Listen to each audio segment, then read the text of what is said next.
Hello student and welcome back to my YouTube channel the biology academy.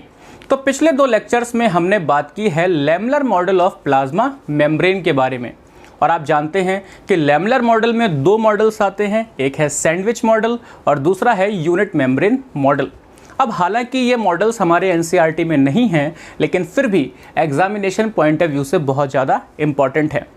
बहुत सारे questions हैं जो इन model से पूछे जा सकते हैं, जैसे चाहे वो बेसिक क्वेश्चन हो कि ये सैंडविच मॉडल और यूनिट मेम्ब्रेन मॉडल किसने दिया, या फिर इसमें कौन कौन से टाइप की प्रोटीन थी, या फिर ये किस वजह से फ्लॉप हो गए, ये एक्सेप्ट नहीं हुए। तो आइए आज हम लोग बात करते हैं सबसे लेटेस्ट और सबसे वाइडली एक्सेप्टेड और सबसे करेक्ट मॉडल के बारे में। वो है fluid mosaic model of plasma membrane. अब ये fluid mosaic model of plasma membrane बेटा दिया था सिंगर एंड निकोलसन ने इन 1972। जैसा कि मैंने आपको बताया, ये वाइडली एक्सेप्टेड मॉडल है। इन्होंने कहा इसमें plasma membrane made up of protein and phospholipids. आप जानते हैं, जैसा कि मैंने आपको बताया था कि सैंडविच मॉडल में भी सब कुछ ठीक था, बस इंटरप्रिटेशन थोड़ा सा गलत था। वहाँ पे जो बातें हुई, यहाँ पे भी वही सेम बातें निकल के सामने आई कि plasma membrane is made up of protein and phospholipid. इन्होंने भी ऐसा ही कहा कि जो प्लाज्मा मेम्ब्रेन है बेटा, वो मेनली प्रोटीन और लिपिड से मिलकर बनी है। Carbohydrate and cholesterol also present.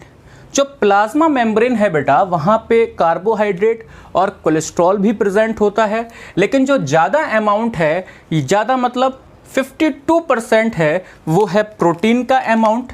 जो पार्टिसिपेशन है प्रोटीन का वो है 52%, और जो लिपिड का पार्टिसिपेशन है बेटा वो 40% है। अब किस तरह की प्रोटीन है, किस तरह का लिपिड है, आइए हम लोग एक एक करके इन सब को एक एक करके डिस्कस करते हैं प्रोटीन और लिपिड को। तो यहाँ पे हम लोग डिस्कस करने वाले हैं प्रोटीन। बेटा जो इसमें प्रोटीन होती है वो सैंडविच मॉडल की तरह अल्फा ग्लोब्यूलर प्रोटीन होती है, ठीक है ना। फ्लूइड मोज़ेक मॉडल में सिंगर और निकोलसन ने बताया कि जो एरिथ्रोसाइट है, आरबीसी है, उसकी जो प्लाज्मा मेम्ब्रेन है उसमें जो प्रोटीन प्रेजेंट है बेटा वो है अल्फा ग्लोब्यूलर प्रोटीन। अब यहाँ पे थोड़ा सा इसमें चेंजेस था। बाकी के लोग यानी कि रॉबर्टसन और डेनियली और डेफसन इस बात को नहीं बता पाए कि प्रोटीन कितने टाइप की हैं और जो कॉम्पैक्ट स्ट्रक्चर है वो किस वजह से है प्लाज्मा मेम्ब्रेन का। लेकिन इन्होंने यहाँ पे बताया कि भाई ये तो बात ठीक है कि अल्फा ग्लोब्यूलर प्रोटीन है, लेकिन ये जो अल्फा ग्लोब्यूलर प्रोटीन है ये दो तरह की है। इन्होंने कहा जो प्लाज्मा मेम्ब्रेन में अल्फा ग्लोब्यूलर प्रोटीन है वो बात तो ठीक है, लेकिन ये प्रोटीन दो तरह की है।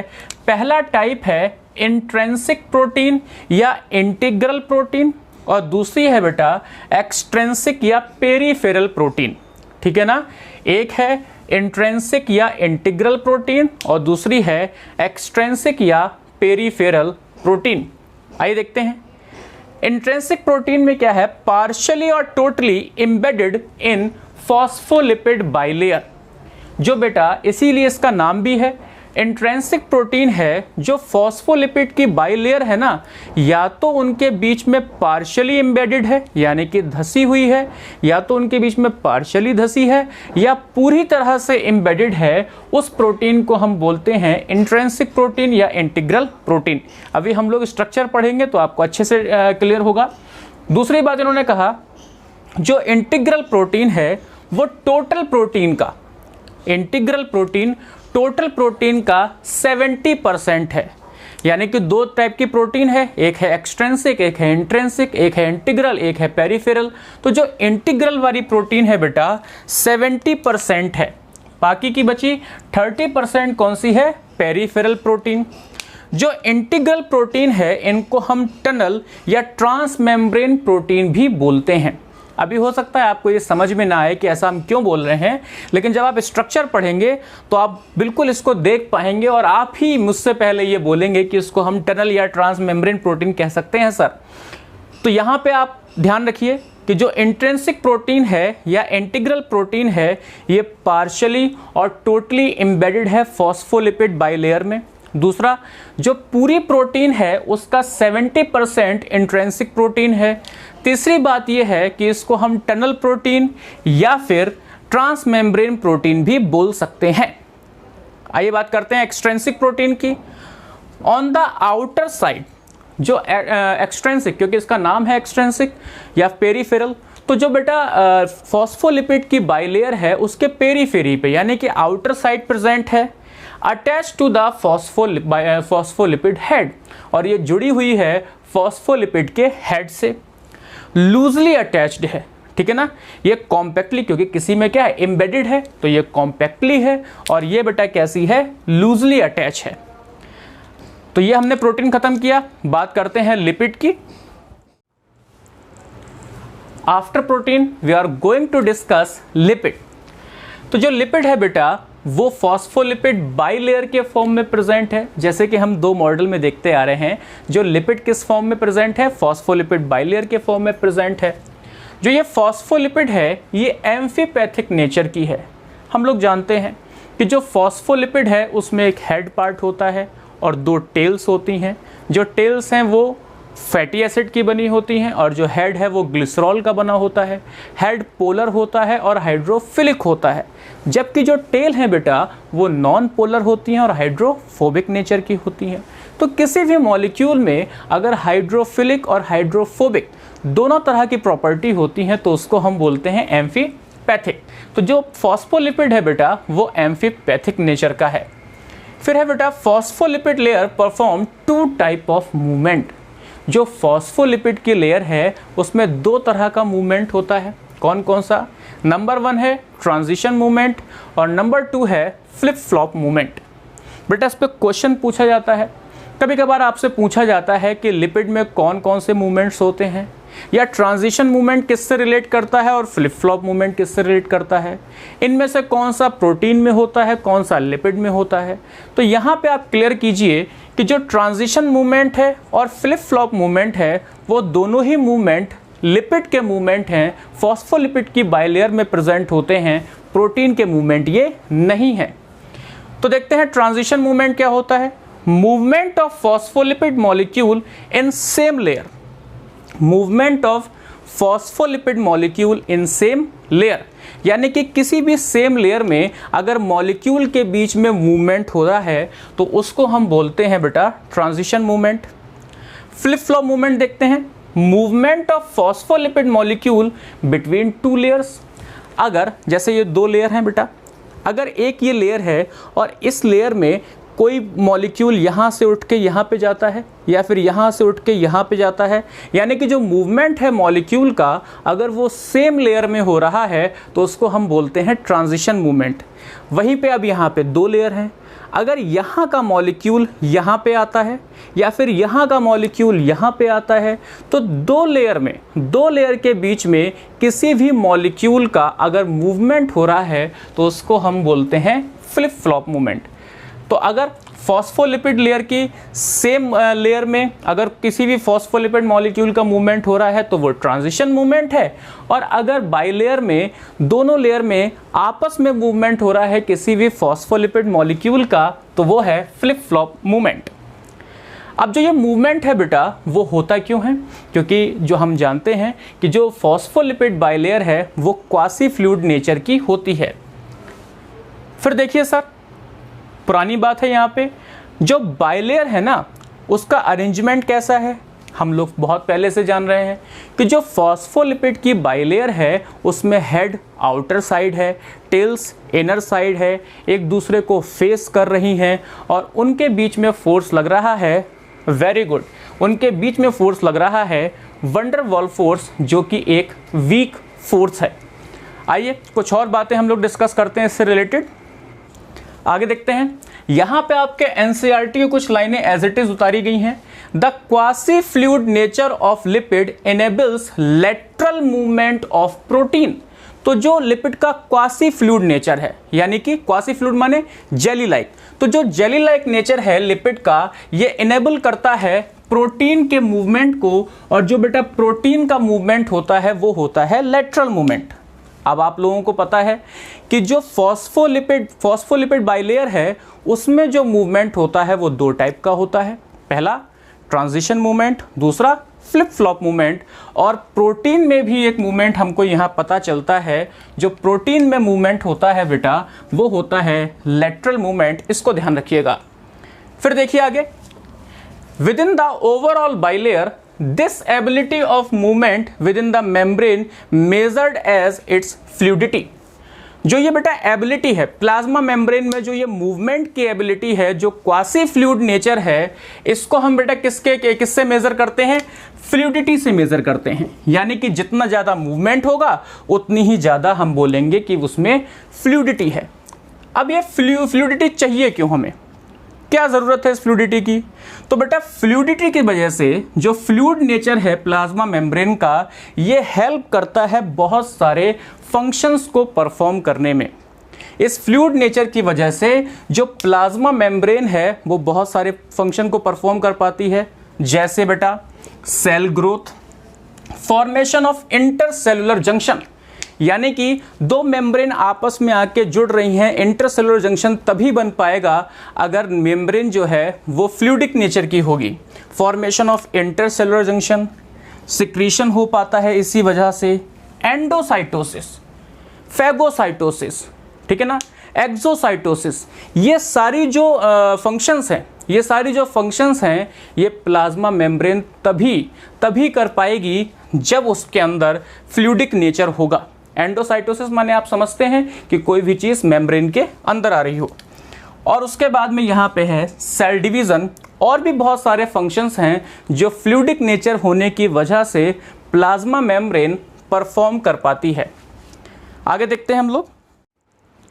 तो हम लोग पहुँच चुके हैं इस लेक्चर के क्लाइमैक्स पे, और क्लाइमैक्स में हम लोग बात करेंगे structure of plasma membrane according to fluid mosaic model.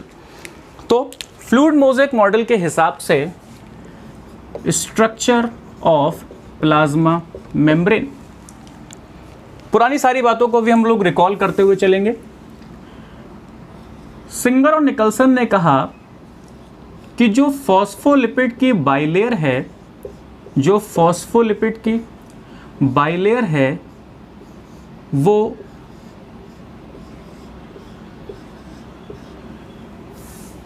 इस तरह से अरेंज है कि जो उसका हेड पार्ट है वो आउटर साइड है। हम लोग जानते हैं जो हेड पार्ट है वो आउटर साइड है, पोलर है और हाइड्रोफिलिक नेचर का है। और जो टेल पार्ट है बेटा वो नॉन पोलर है, इनर साइड है और हाइड्रोफोबिक नेचर की है। क्लियर? और देखते हैं इन्होंने क्या कहा। इन्होंने कहा कि जो प्रोटीन है वो दो तरह की है। एक है पेरीफेरी पे जो प्रेजेंट प्रोटीन है वो, और एक है जो पार्शियली या कंप्लीटली बरीड है या एम्बेडेड है फॉस्फोलिपिड बाइलेयर में। इन्होंने कहा कि दो तरह की प्रोटीन है। पहली प्रोटीन देखिए, इसको हम बोलते हैं एक्सट्रिंसिक प्रोटीन, और इसका नाम है बेटा क्या, आप जानते हैं पेरीफेरल प्रोटीन भी इसको हम बोलते हैं, क्योंकि ये फॉस्फोलिपिड की पेरीफेरी पे प्रेजेंट है। और दूसरे टाइप की जो प्रोटीन है वो पार्शियली या टोटली बरीड है इन फॉस्फोलिपिड बाइलेयर, और उसको हम बोलते हैं बेटा इंट्रिंसिक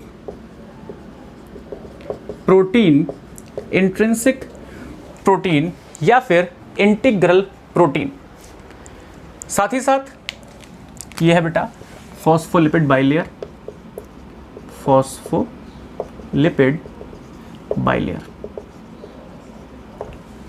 इन्होंने कहा बेटा कि जो फॉस्फोलिपिड की बाइलेयर है ना, इसमें दो तरह का मूवमेंट होता है, पहला ट्रांजिशन मूवमेंट और दूसरा फ्लिप फ्लॉप मूवमेंट।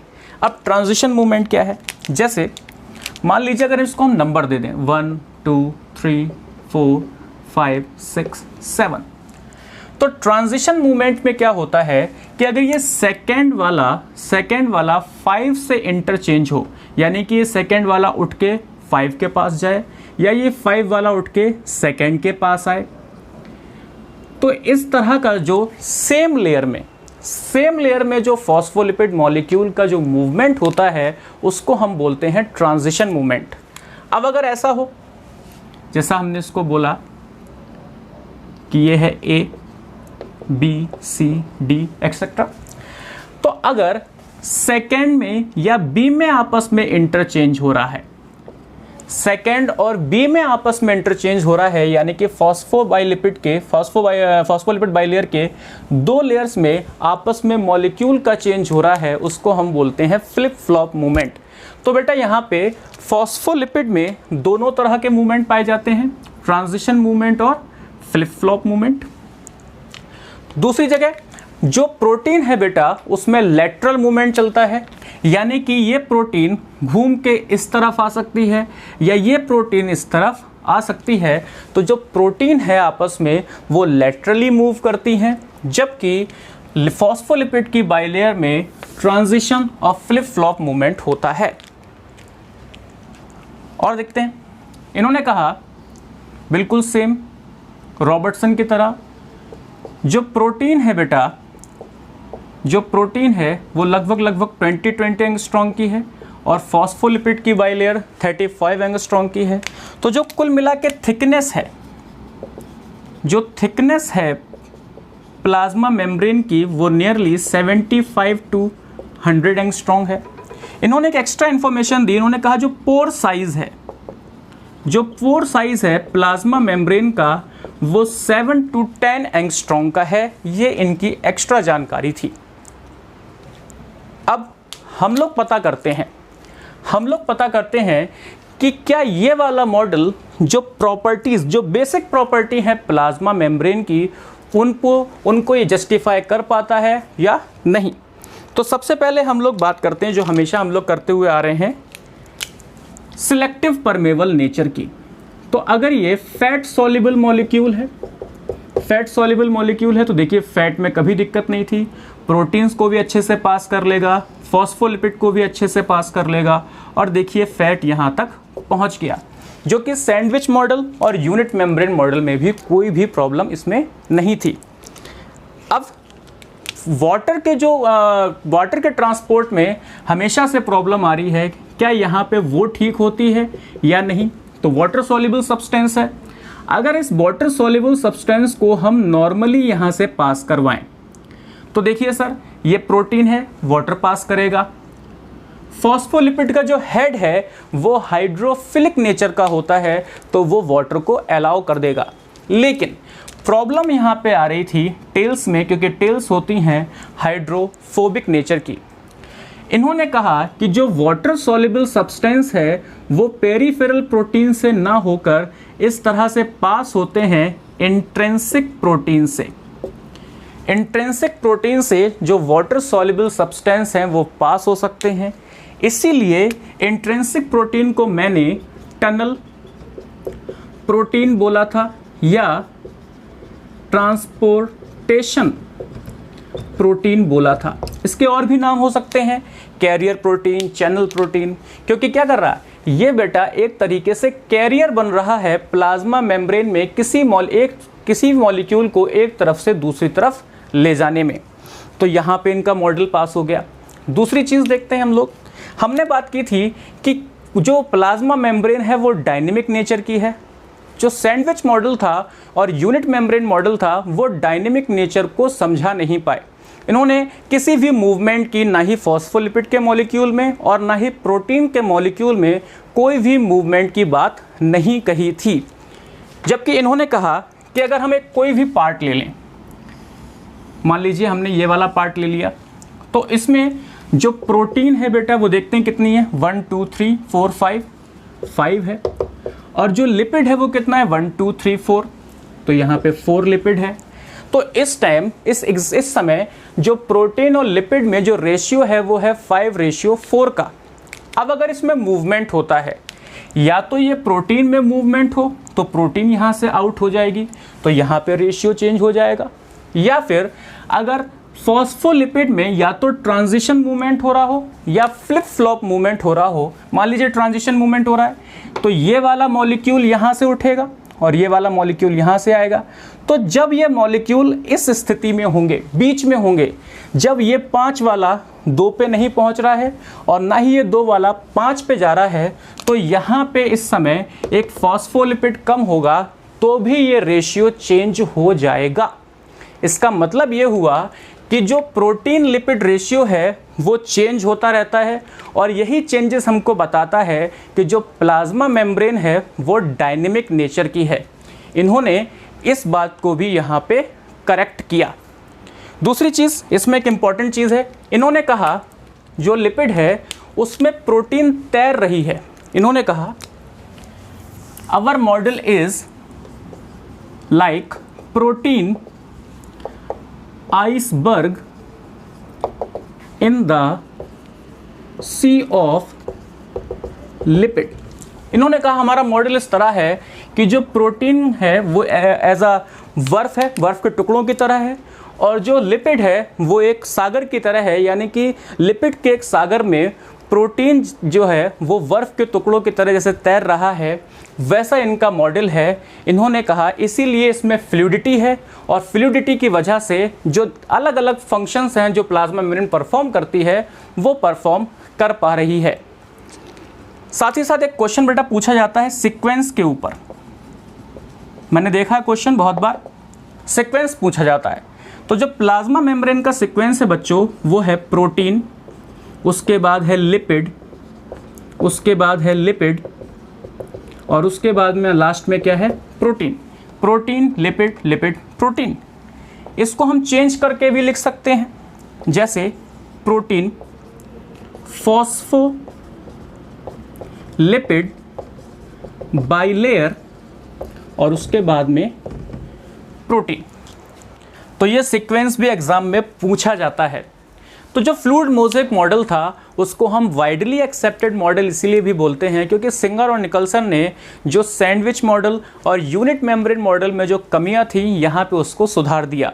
इन्होंने प्रोटीन बताया कि 2 तरह की होती हैं, एक्सट्रिंसिक प्रोटीन, इंट्रिंसिक प्रोटीन। इन्होंने जस्टिफाई किया कि किस तरह से जो सिलेक्टिवली परमेबल नेचर है वो मेंटेन होता है प्लाज्मा मेम्ब्रेन का, किस तरह से डायनेमिक नेचर मेंटेन होता है प्लाज्मा मेम्ब्रेन का, और किस किस तरह से प्रोटीन और फॉस्फोलिपिड मॉलिक्यूल का मूवमेंट होता है। तो आज के लेक्चर में हम लोग यहीं तक बात करेंगे। नेक्स्ट लेक्चर में इसके आगे की बात हम लोग करेंगे।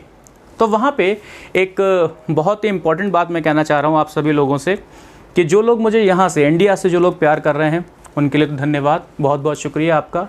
लेकिन मैंने पढ़ा है, देखा है कि पाकिस्तान से भी कुछ लोग हैं जो मुझे प्यार करते हैं। रशीद भाई बहुत बहुत शुक्रिया आपका, बहुत बहुत शुक्रिया आपके कमेंट का। तो ऐसे ही आप लोग मुझे प्यार करते रहिए, मुझे सपोर्ट करते रहिए। इसी तरह से मैं लेक्चर लाता रहूँगा आपके लिए। तो अगले वीडियो में हम लोग मिलते हैं, तब तक के लिए stay safe and stay healthy. जय हिंद।